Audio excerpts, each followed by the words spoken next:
Oh my gosh, hey everybody. This is super exciting. We are in our fancy new studio. And now I'm going to click the go live button over on LinkedIn, I guess. I don't know. We still don't know what we're doing. And I feel like this is like we're restarting things again with like our technological deficiencies, but maybe while I figure that all out, we'll just intro our guest this week, which I'm very excited about. Here we go. Go live. Yeah. Go ahead, Kristy. I'm going to mute myself. Oh, okay. Hello, everybody. So I'm excited to be here with Allison and Mike. My name's Kristy Katzenmeyer-Pleuss. You can't see my full name. I guess you can't see Allison's either, so. You have to be, I said, a 0.1 font to see my whole name. But I used to work with Mike at FDA, and I think Allison left before my time at FDA. I don't remember exactly, but and so I run an independent consulting firm now, creatively called KP Medical Device Consulting. What's it stand for? I'm just kidding. Yeah. You could have like a cool like hidden name, secret name. It would be too much. Anyway, but Nilo, I guess his is Nilo Medical Consulting, so you know. Yeah, so no comment. Yeah. Mainly well, mine was acknowledged, when I started. Oh, yeah, but the A and the K were capitalized, and people were like, "Why did you spell it wrong?" Yeah. And I was like, "No, it's not. It's like, there's like it's capitalized weird," and I'm like, "Oh, anyway, like, sorry, I keep cutting you off." Yeah, let her get through the introduction. Jeez. No, I don't know. What do you want me to say about myself? What kind of consulting are you doing now, Kristy? Oh yeah. Yes. So I am doing regulatory consulting, mainly focusing on the US and also EU. And then we focus really heavily on biological safety, so biocompatibility, toxicology, sterilization, microbiology, shelf life, packaging, animal studies, those really fun things. So usually we have people come to us with test failures, complex things, and we need to be the miracle workers to fix it. So yeah. What else? You also sent me a giant cheese. Can you share with our audience the reason behind the cheese? I did send Allison a cheese head in the mail with no explanation whatsoever. It was a little like it took me a minute to be like, why would someone send me a giant cheese head? Because I was like, I feel like is this a threat or something? Like someone sends you a horse head?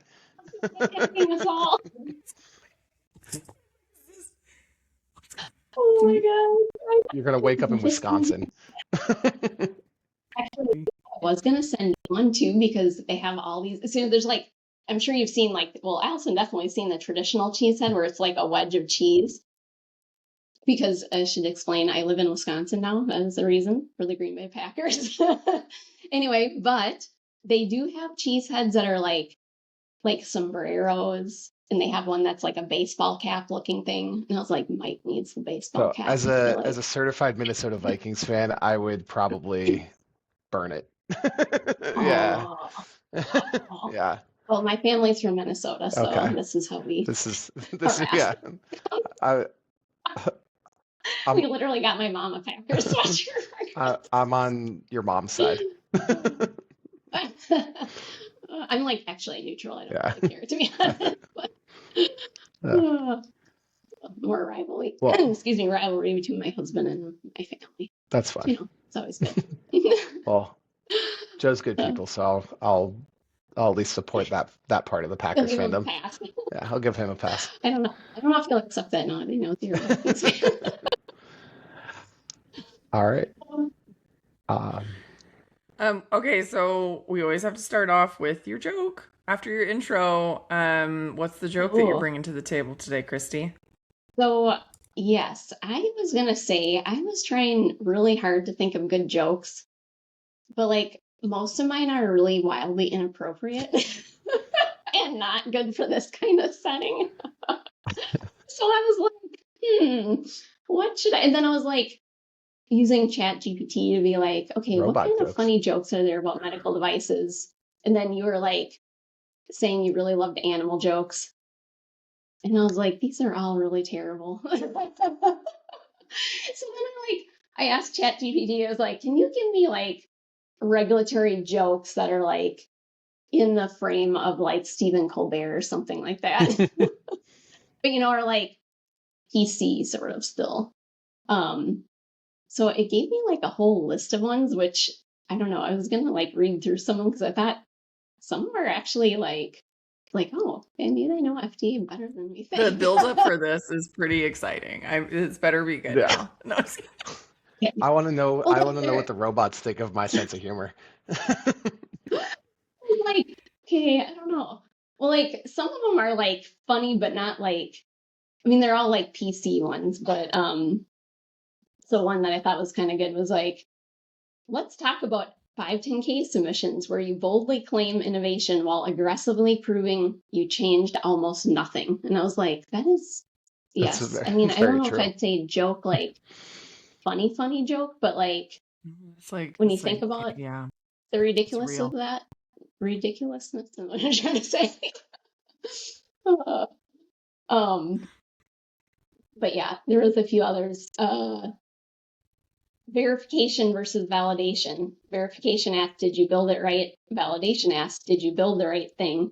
And then FDA asked, did you write that down in 12 different ways with all the different signatures? So I feel like, yeah, again, I don't know. Funny, but not so funny. It's like, I didn't know how much regulatory. Yeah. Yeah. Design controls, my friends, because it's not documented, it didn't happen. And if it is documented, it will be reviewed repeatedly forever. And I'm like, that just hurts. Know. It's true. The end of time. Yeah. I mean, these are some, like these hitting make like me too like truthful. Yeah. I think there's like a lot of humor in truth though. Like I was listening to I love Amy Poehler's podcast, and like they were talking about how sometimes like the most real things and sometimes the things that are kind of like, oh, that's sad or oh, that's scary, like really are the things that make you laugh. Like you kind of have to find the humor in those things. So I love me some reg jokes. Well, that's kind of what I was thinking with the 510K. I was like, that is really true because like clients come to you all the time and you're like, I have the most innovative device. And we really need a predicate and stay in the 510K. And you're just like, okay, let's see. Yeah. Yeah. Yeah. All right, Nilo, what you got? Oh, one thing to know is that hold on to one for the end, Kristy. Yeah, hold on to it. Yeah. And also, these don't have to do. These do not have to do anything with regulatory. I don't think any of mine have yet. So my joke this week is my wife recently found out she's just cannot be hurt by cars. It's crazy. Like she got hit by a car and it just bounced right off of her. Yeah, she's got like this autoimmune disease. Oh. Yeah. That's like got it. Awesome. Okay, if she gets hit by a car or like anything befalls your wife you are so... The one thing I can guarantee, though, is that she'll never watch this podcast. so I guarantee it. Yeah, that I don't have to worry about that. Oh, it's so funny. Okay, mine was and this is actually kind of real. Okay. My kids have started noticing my gray hairs. Like I dye my hair blue and purple and I do different things with it. But like I was like, oh, I didn't dye that one. And then I was like, oh no, that's gray hair. And which, happens to all of us eventually. And my kids are like, you have so many. Look at all the little the highlights in your hair. I'm like, those aren't highlights. And I said, Well, I wish my gray hair really had started in Vegas, because what happens in Vegas stays in Vegas. But unfortunately, here we are. Although then it would be the gray hair, like the grayness left, or actually the gray hair, because you don't want your hair left. So. Well, I just wonder if I'm just, like, for a while I would like I only had a few for a while, and I would just Sharpie them. Oh, really? Is it actually stay permanent on your hair? Like, is it permanent? Like the Sharpie is permanent on whatever surface you put it on, even hair. But now I'm just like, well, I'll just bring put back some your blue in husband's there. dreads. Just go full dreads. That's true. You can hide them in I there. mean, really cool there is a cheese hat that can solve this as well. Just saying. I like Holly's response. We call them wisdom sparkles. The gray hairs. Oh, wisdom sparkles. That's pretty great. Wait, how are you saying people's? Oh, I see the chat. Yeah, there's a public chat. Yeah. I see them. Where they complain. Our few listeners. I do have I have a joke that's appropriate for you guys. What's the state known for very small drinks? Minnesota. Okay, let's get into it. We're burning through our hour of joy that we're about to share with everybody, because there's a lot of stuff that happened at FDA this week, guys. And we have like a little Google Doc that we always have that kind of says like, oh, what should we talk about this week? And we kind of populate it beforehand. And I will say this week it was kind of full. Yeah, so happy to see that. I know. So let's get to it. I think we always start with new de novos and new PMAs, and the new de novo I am extremely excited to announce, because it actually has the name of one of our fellow former speakers or guests on the show, which was Alexia Haralambos, and it's for the Neuropacs device. Super, super cool. So this is a de novo that was, of course, it didn't have a predicate, but it was granted. And the type of device is a Parkinsonian syndrome diagnostic aid. So it is a prescription device, analyzes patient-specific data to aid in the diagnosis of Parkinsonian syndromes. And it's intended for adjunctive use. Of course, FDA loves to say aid to diagnosis. You're not the only thing that, the clinicians can use to make these decisions. But it uses diffusion MRI data from patients who are 40 years old and older with either Parkinson's disease, multiple system atrophy Parkinsonian variant, which is like an atypical Parkinson's variant, or MSAP, or progressive supranuclear palsy, or PSP.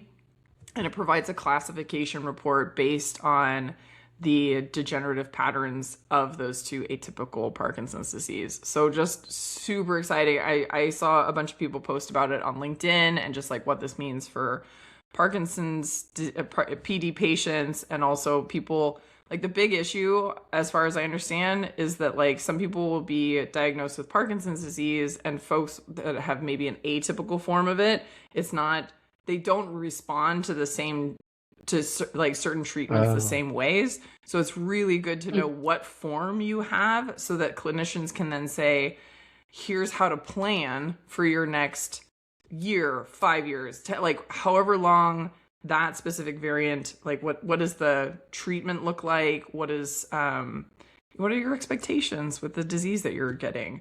And so I was just so excited to see this, because I feel like this is Pure Software is a medical device, and they had 2 main risks to health and only 3 special controls, no post-market controls. Interesting. So, yeah. Anyway, I'm curious about things, because I don't know if this will be directly applicable, but like the Parkinsonian and other like kind of brain conditions are really hard on the pharma side as well to see if the drugs are working.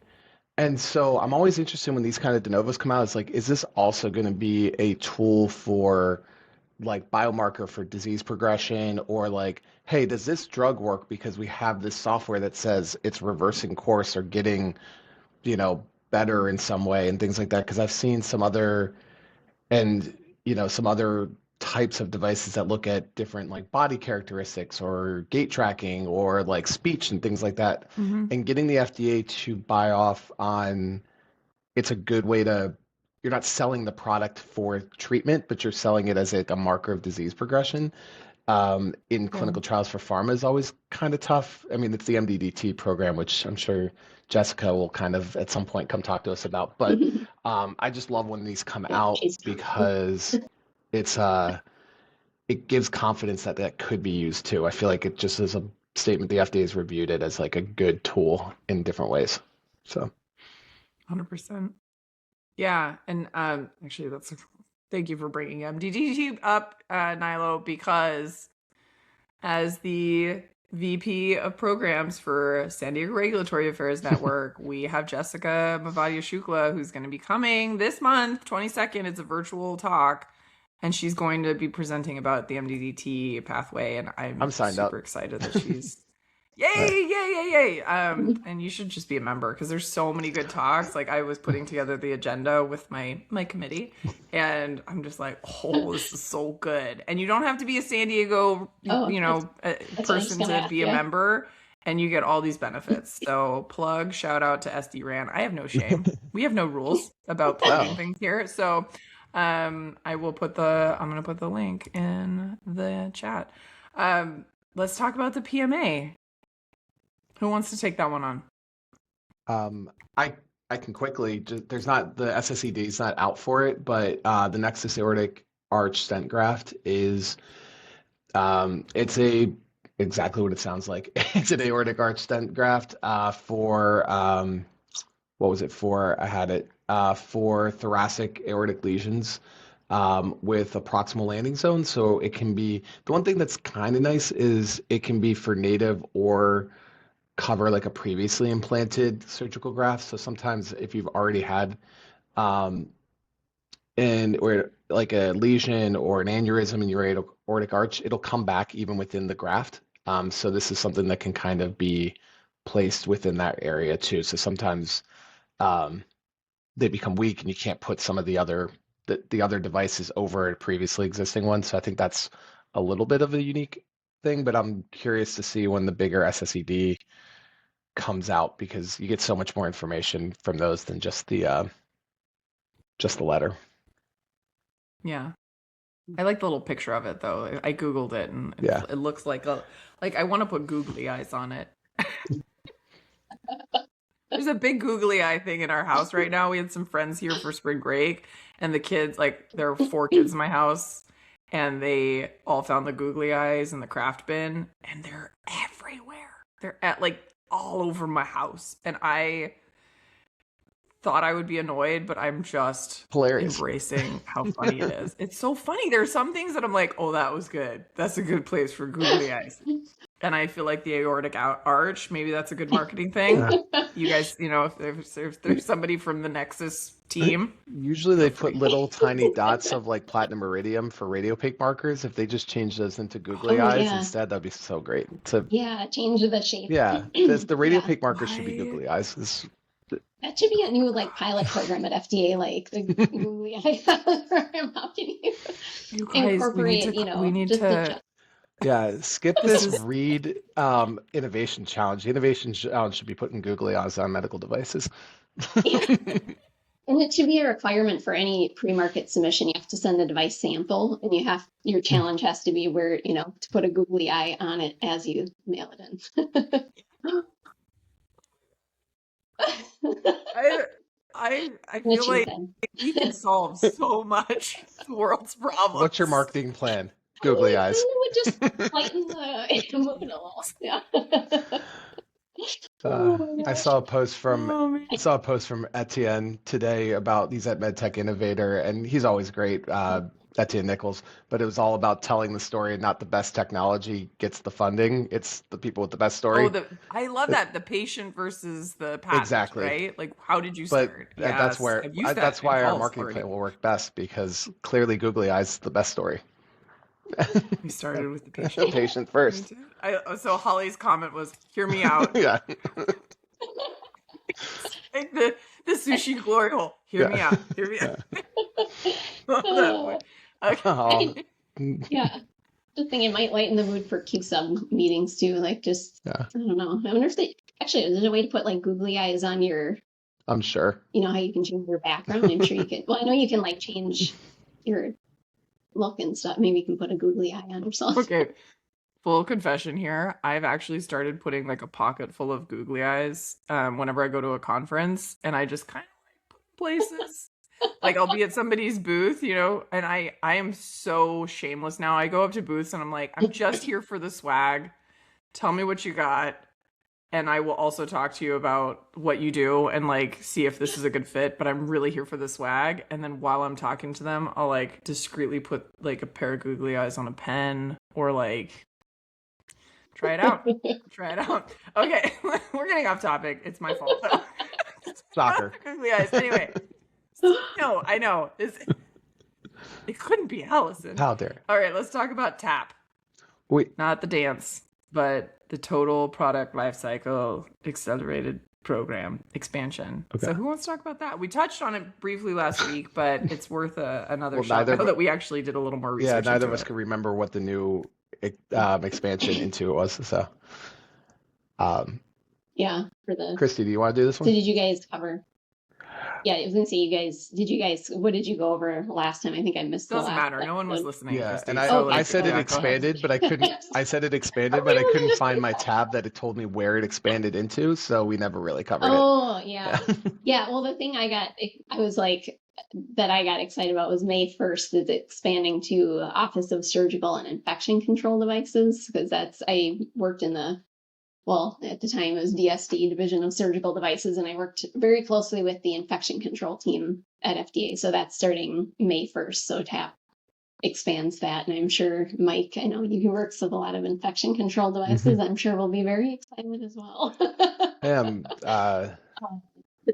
May 1st. And the other was Division of Renal, Gastrointestinal, Obesity, and Transplant Devices. So DHT3A.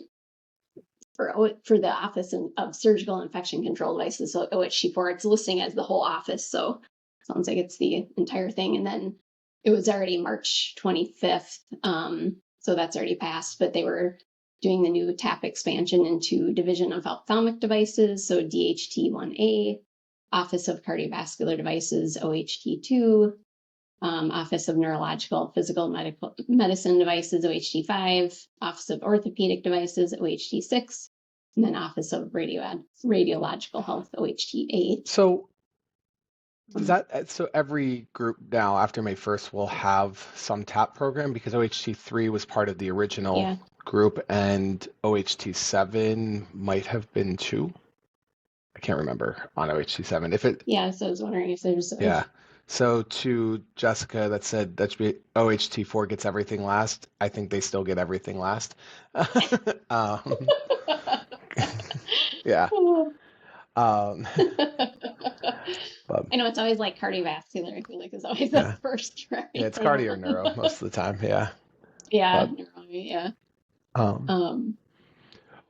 But yeah, I don't know if you guys, how much you went into the TAP program in the last. Yeah, do you want to talk about generally experiences with, or if you think it's like, I've heard it just from a few people, like different experiences. So I'm just curious what your direct experiences were and with the clients, and if you have, specific clients you really recommend for that program.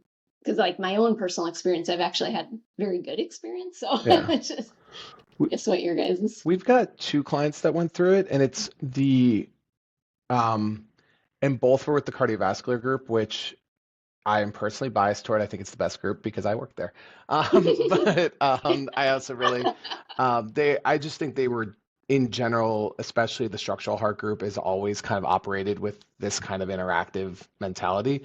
But it's been really great on the regulatory side. I don't think, and this kind of tags to our next bullet point on here. I don't know that the business fundraising reimbursement side of TAP, that kind of holistic view, has been super beneficial. I don't think the FDA necessarily has the people internally that are super good at this. And if they were super good at it, they probably wouldn't be at the FDA. So I think that's the one thing that I'm curious. Kristy, have you had good or Allison on that side of it? Yeah, and I was gonna agree. Actually, everything you said has been my experience too. Like the cardio group has been really super great to work with. But I feel like I kind of feel like they're usually pretty willing to discuss topics like interactively anyway, so that kind of naturally fits into how they already, their framework and stuff. But yeah, I kind of agree. Like, and the other thing I've seen, because I work really heavily on the biological safety side, so like super technical discussions that I've seen, like, the clients are really early on, right? So they might not yet have everything solidified with their plans or say the materials or suppliers and all of that. But it feels kind of similar to Q-Sub, where if you don't yet have some of those details defined, FDA can't give like 100% guidance on exactly, say, what testing you'll do or how many, if you have multiple suppliers, are they going to accept some kind of justification? So like I've found you still have to to be able to get that like really solid answer, kind of similar to Q-Subs, where you still have to provide them with pretty detailed information. But they've been pretty willing to have those discussions and actually be pretty flexible, even when they kind of disagreed initially. To have more not they'll provide good written feedback, but then also in the meetings to just really talk through it in a live setting, which is not always the case because the reviewers, a lot of times they want to prepare a lot of the information in advance and everything. So I've kind of had good experience with that, live discussion, I guess, aspect of it. I agree. I feel like TAP has been more, and maybe it's because the N is smaller, right? Yeah. But the ability to have, and that they're kind of pushing the conversations a little bit more, right? Like they're FDA meaning FDA is the ones that are saying, hey, we want to set up these monthly, or what's a good cadence for you? We want to keep this moving forward. And so it feels like FDA is even a closer shareholder or stakeholder in your I have 2 with neuro and 1 with ortho. Excuse me. And I think that the orthopedic one is that one's the one that I've been really impressed with. It's also my former review team at FDA, so it's always nice to be like, hey guys. Yeah, and I love that they're expanding it. I'm always cautiously optimistic that they're what does this mean for the reviewers, right? I think the program can be thriving and doing well, and that the higher ups are like, this is so good for industry, and then the reviewers are like, uncle, how much are reviewers saying oh, this is more work, it's more expectations on me. I don't know. There's always a bit of squeeze to the review staff that oh shoot, now I'm going to be told that I have to review this really quickly or have these sprint discussions. Mm-hmm. So I think it can be a good thing. It can be a challenging thing. I've also heard that there's, I don't know, this is the tea that we get. And I can't remember if it was on the forum that the 3 of us are on, or if it was another conversation, but that higher ups at FDA are really pushing for more breakthroughs right now, where historically the review teams have been stop the breakthrough floodgates opening, just, pull it back a little bit, pump the brakes, because it's too, there's too many things that are getting breakthrough. Personally, I'm just well, the guidance says what the guidance says. You should just hold everything to the same. It would be nice if it's just the same metrics for every time that something gets submitted. But then I think the pendulum might be swinging back more to more breakthroughs if upper management is really pushing for that, get more breakthroughs out there. Because I do see some of the recent breakthroughs, and we talked about them last week, Nilo, they talk really favorably about the agency, right? We got this amazing thing, FDA granted this to us. And so optics wise, it's also a very good thing for the agency to say we are not stifling innovation. We're promoting it. We're working with these companies to get their breakthrough technologies to market. So it makes sense from a promotion, the protect and promotion side of things. How can we get more people speaking favorably about the agency, which is important to any administration. But, this administration seems focused on that, especially with what we were talking about, their Instagram account, which if you're not following, definitely go follow the FDA Instagram account. Did confirm it's not AI. The people doing it are real unfortunate human beings. I think they're great, Nilo. Don't be saying anything negative about my bro, my tech bro. I can't remember his name, but Chad. Is it Chad? So. That's better. Okay, I'm sorry. All right. Anyway, I'm getting off topic again. I think for TAP and breakthrough. Yeah, we shall see. We shall see. But I do think it's on that though.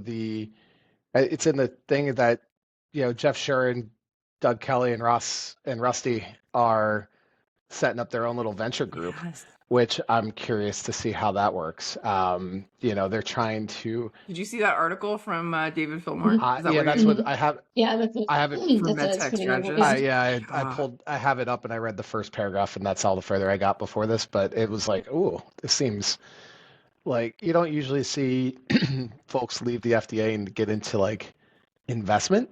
I feel like it's not the usual, path. It's usually consulting and things like that, like all of us. So.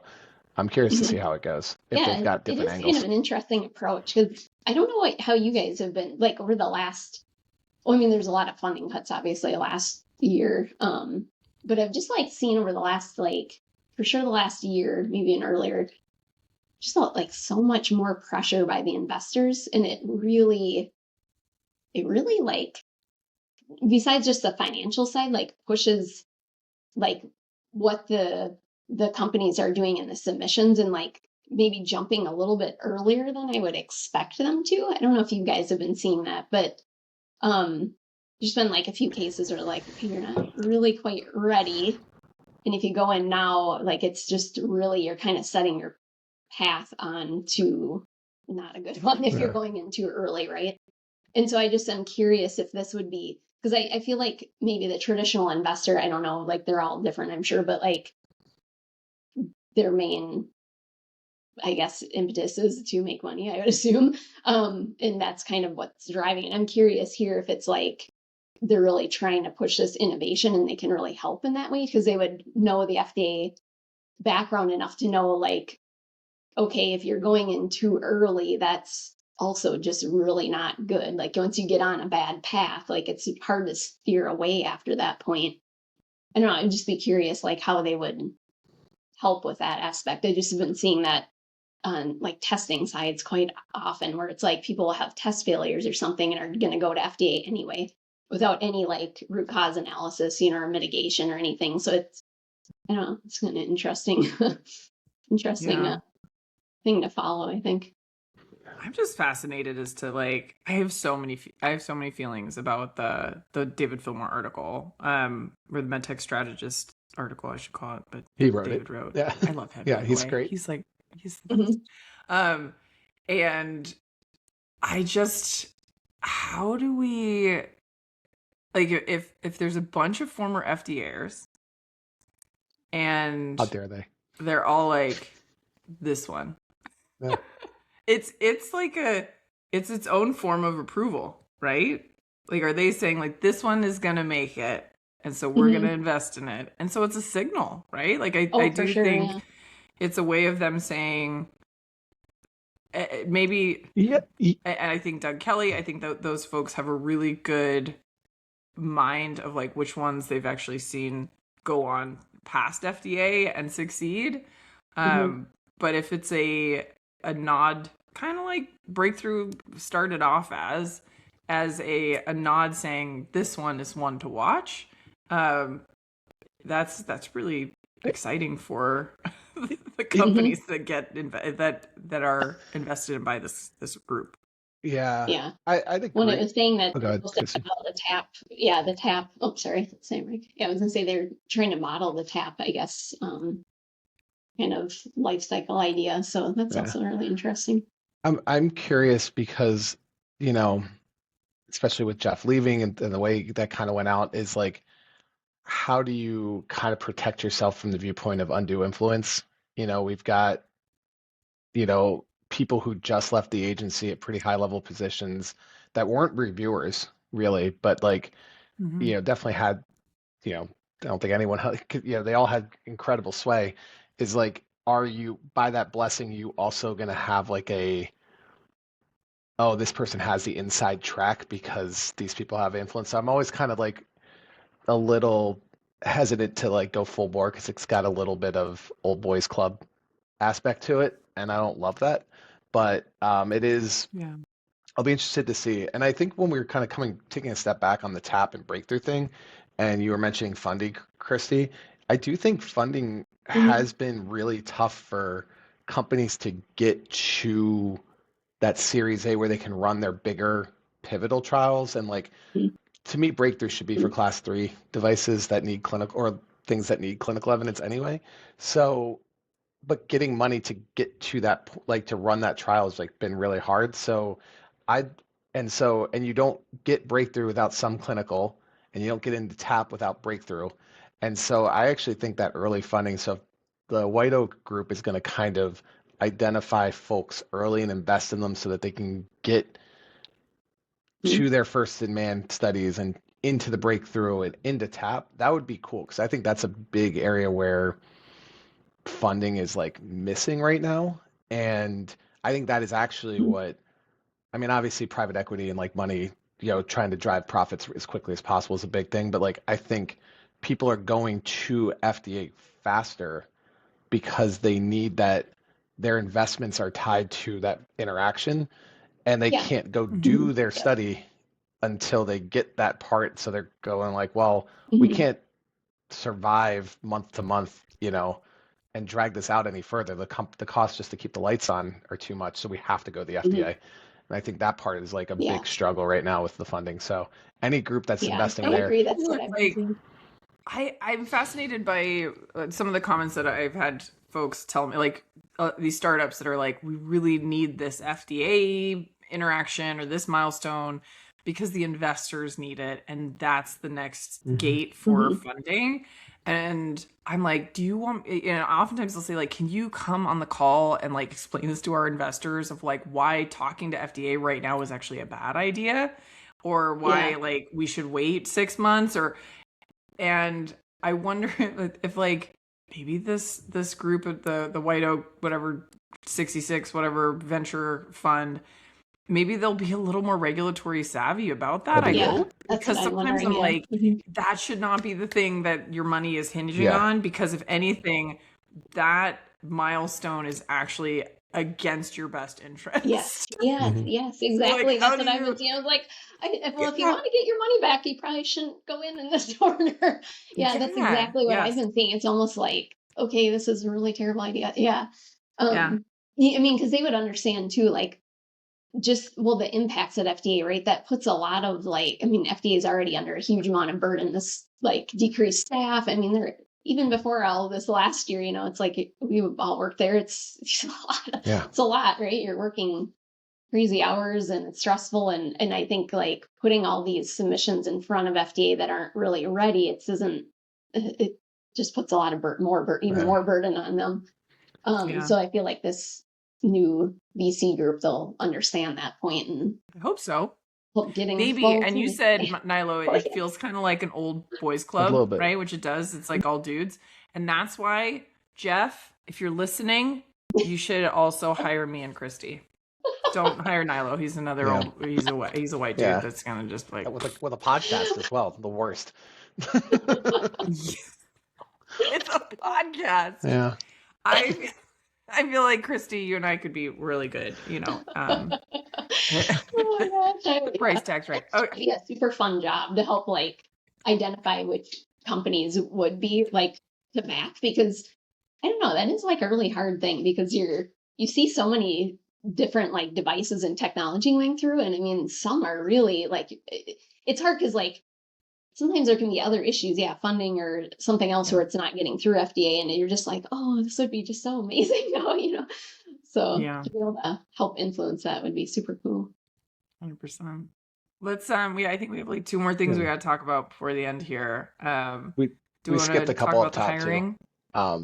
Oh, did Yeah, we? well, I Get. mentioned it real quick, but Oh yeah. like they do have that innovation challenge that is Oh, really yeah. dumbly named. I appreciate whoever wrote pick a better acronym just because, I yeah, did. Pick a better we already have acronym, a ready one FDA. that, You already have a ready yeah, conference. but there's the READI Home Innovation Putting in the Challenge, chat. which I was actually really curious. I've clicked around on it and it's like a really cool thing, but I couldn't. What what are the benefits? Like, what is the innovation challenge? Is there a benefit to like entering? Like, I couldn't figure out. Is it just a Yes, okay you do. You get the same benefits, it sounds, as like breakthrough step? step. Like it's an expedited access to FDA Interesting. interactions. I think the thing I'm so excited about for this, the READI challenge, is that it's really focusing on like this home as a healthcare hub. How do we get devices safely into the home, either for monitoring or for other purposes? It's like this is exactly what the silver lining of COVID was, in my opinion, of like how do we get people not being forced to come into the hospital or traveling across state lines to get, whatever specialist that they need, and how do you get certain technologies into the home to like monitor these patients or get access to medical deserts, let's say. So I'm excited for this. I totally agree. Oh my gosh, there's so many other acronyms. And Nilo and I, Kristy, if you want to come, both he and I are gonna be at MDIC next Hmm. month, May 5th, and Dr. Tarver is going to be speaking there, Oh, and I'm gonna definitely make sure she talks about this innovation challenge Yeah, because it looks pretty, it was cool. it looked lit, as the kids are saying. I Are people I still did saying no, that? I don't I think don't so. know. Dang, Allison, fire! It's I, fire. that might have been before. I don't know. As soon as we know what it is, they're already done saying it. That's Yeah. true. Oh, Um, the one thing I was curious about though too is it looked like the program entries go the whole way to December. So like if you're a company coming up with a telehealth program, you probably aren't waiting till December to like apply now. So that was the one thing I was a little curious about too, is like that's I want to true. ask more questions. It seems really cool though, because I've got some clients that are really focused on that too right now, and they're some of my favorites. And I just like the push for a lot of that telehealth and kind of communicating at home and follow up and things like that. Because As long as like, I feel like they've had some of these pilot programs or these challenges, and I'm like, who's running the program? Do you have the people to do it? Like I'm like, what's going on with Tempo, guys? Like so many people submitted for Tempo, and like I haven't heard anything yet. I should probably talk to Acacia. She knows. I feel like her fingers are on the pulse for that. But like, anyway, should we talk about the other one, the real world examples? Because I was pretty stoked about I think we did touch on it. That I mean, real world evidence has been a hot topic. FDA has been talking about a lot, but FDA then like released this document of 73, which weird number, but I'm here for it. 73 real world examples. It had 44 PMA, or sorry, 44 510Ks, 7 De Novos, 9 PMAs, 12 PMA supplements, and 1 partridge in a pear tree, which is the humanitarian device exemption. And so it includes like examples of how FDA has included electronic health records, registries, administrative claims data, device-generated data, public health surveillance data, clinically annotated biobanks, medical device data repositories, and charge master or billing data. Sorry, that I clearly just read that. That's not from memory. But all of those different sources of real-world evidence. And what I like about this is because I feel like, and maybe you guys know better because you were at FDA way longer than I was that sometimes there would be folks that would say, hey, who's got a good example of a file where you guys leveraged real world evidence? And so you'd send it to whoever was collecting those data, or, it would often be for like MDUFA reauthorization or whatever. They'd say like, send me, what was your longest PMA? Like we're collecting info for our case in front of Congress. And so this also feels like one of those, collection of data. I would love, if anyone's listening at FDA, for a button that, how they have on the database, you can click for PCCP. Yeah. Wouldn't that be nice if they had a real world evidence one? Because if FDA keeps saying they're going to start, they're really pushing for more real world evidence generation, real world data as part of regulatory decision making, give us examples so that we can help the reviewers by saying like, this is what we understand you've accepted in the past, and this is how we want to move forward with our submission, and why we think this is the right amount of information to make a regulatory decision. So I love stuff like this because it gives us more tools on like the industry side for the regulatory submissions that we're sending into FDA. I agree. End scene. Yeah. It was great to see. We've been, I think it's been a challenge for years to kind of get the FDA to buy into approaches, because you just never really know like what the quality of data is, and it's tough on a real world one to get those denominators and things like that. So just seeing that they are seemingly taking it more into consideration. I did look at a lot of these. There was some double counting of some of the things are like the same submission or the same data sets, but it's not it's still a lot of really good examples. Yeah. It's still a lot of really good examples. So, and just the EHR and the billing data, like what the signals you can get out of those are like kind of cool to identify just risk stuff. And there's a lot there. Yeah, that's what I looked, actually, when I first saw that, I was like, what are they billing data? And so I was looking through the list and I was like, oh, it makes a lot of sense. Like, yeah, seeing how many, like a device used unilaterally instead of bilaterally, something like that. And I was like, oh, that makes a lot of sense that they're using it that way. I did feel like a lot of the examples seemed really like straightforward. I mean, maybe I need to go in more detail, but I always find there's kind of like an interesting gap too between like a lot of like what say like EU market requires for these types of like clinical evaluations, and then on the US side where it's like if a device is already marketed in Europe, it's like trying to reinvent the wheel again, to go to the US. So it's a really good point, Kristy, because I think actually what has fueled a lot of this, the FDA used to not trust EU data as much, real world data, but with MDR switch and all the increased post-market surveillance requirements and PMCF requirements, that data is so much better, so you can use it so much better in the US. Richer. Yeah. So I'm sure and that's how I feel on the biocom side too, not to change topic, but it's like the same thing where they go through these really in-depth biological evaluations. They're like hundreds of pages, sometimes thousands of pages I see. And then the FDA side, they're just like, again, still, sometimes on the checkbox testing approach. So I feel like that's kind of here. Whereas like thinking if there are clients, already say on the market for quite a number of years in EU, I mean, they have these really in-depth clinical evaluation reports. They update them annually. They're constantly going through the literature. They're going, updating with their own PMS data. I mean, that's a lot of information that like it's kind of just being ignored. Yeah. So I do feel historically like was ignored. There we go. Now they're paying attention. Historically, But I don't know. Just looking through these examples, like I don't see that still being used so much. It looks more like more directed and straightforward, where they, maybe they still have to do a literature search, but it's a little more directed on the US side. I mean, obviously it depends if the client was already in the EU, but I think, just with the EU MDR, I don't know, a lot of companies are kind of trying to figure out which market to go into first. I feel like EU used to be easier, but maybe not anymore. Or they're equal. I don't think we have enough time in the 10 minutes, but you talked about the biocomp, and Kristy, we need a whole nother episode of trying to figure out how to get through the FDA's chemical characterization bars and things like that, and why different labs are not, why different versions of doing it doesn't work depending on what group you're working with at FDA. So, funny you should mention this, Michael Nilo, is this a San Diego because MedTech? Kristy has raised her hand for to present on this at San Diego Regulatory Affairs Network. Oh, perfect. Oh, yay! So she's gonna be. There's not a set date, but that'd be great. Yeah, so. I hope I can come to San Diego. That would be amazing. So that's what I would love. Cool. I just have to figure out. Let's just do an in person. I'm gonna make sure. I'll talk to the committee.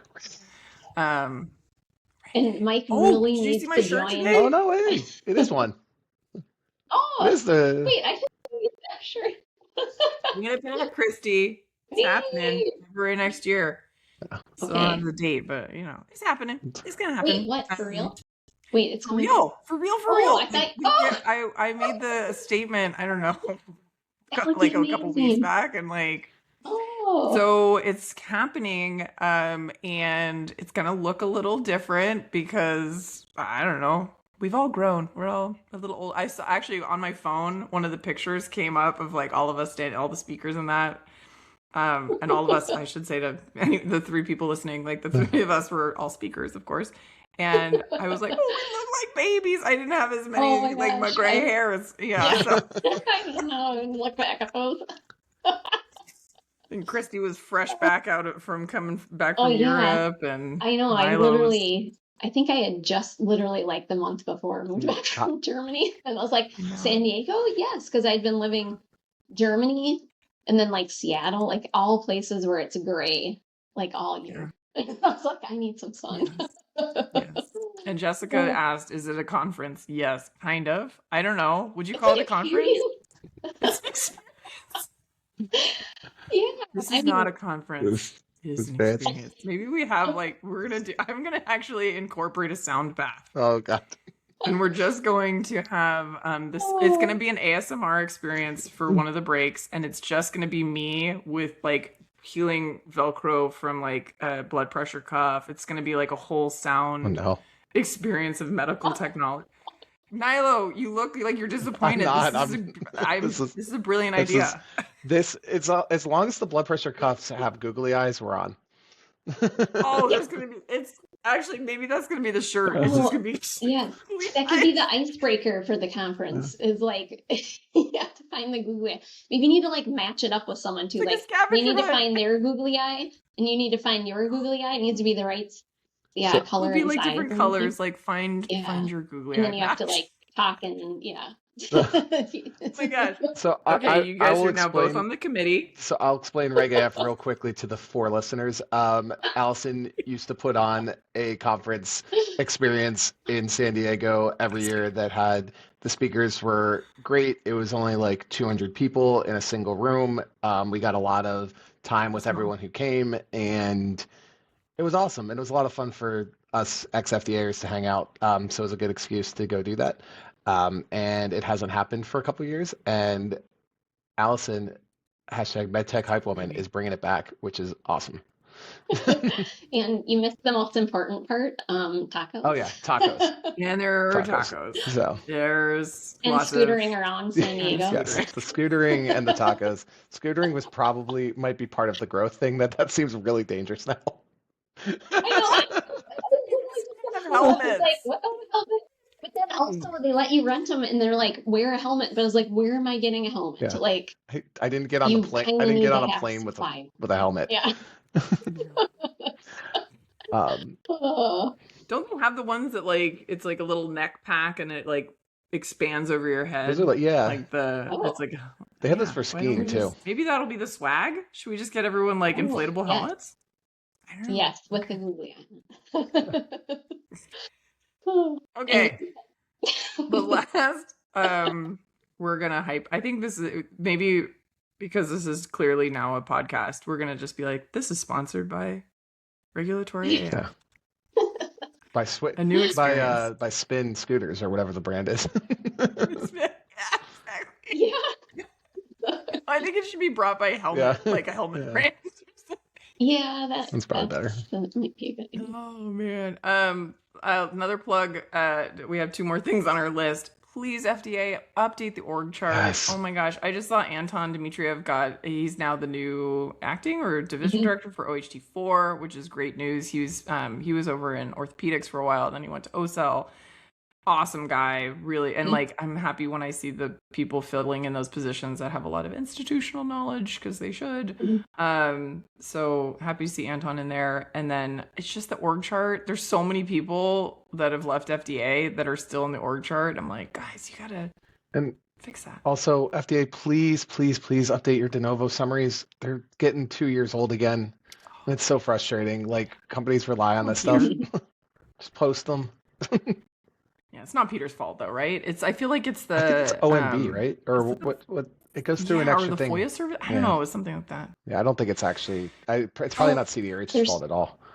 But yeah, and they are listing a lot of hiring positions. So yeah, you can volunteer, Mike. just as a unpaid position to post them all.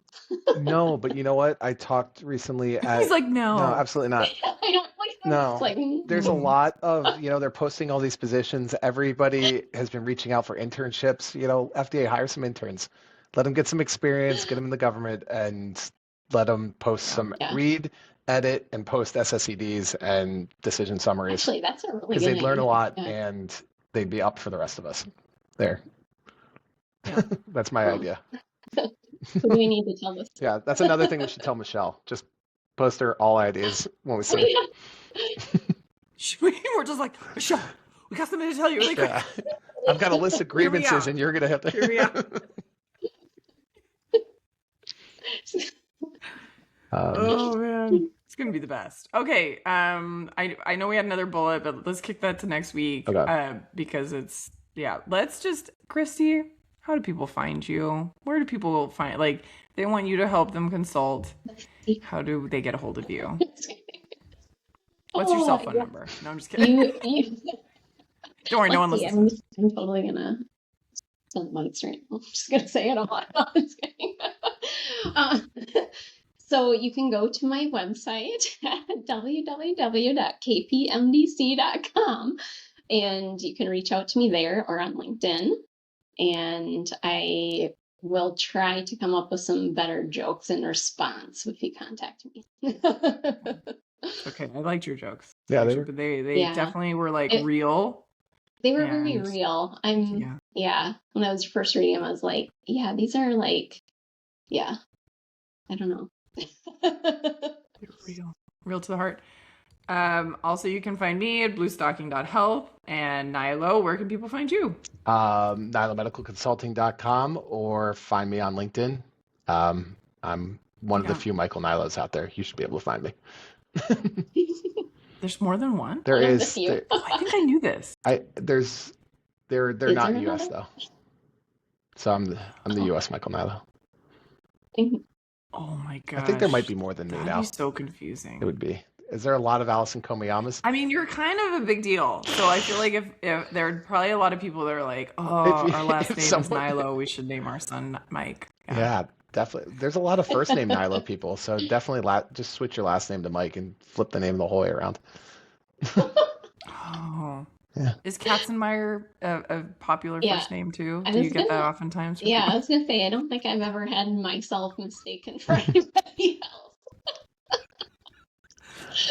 Very, very, very common name. Yeah. Yeah, very German and very long.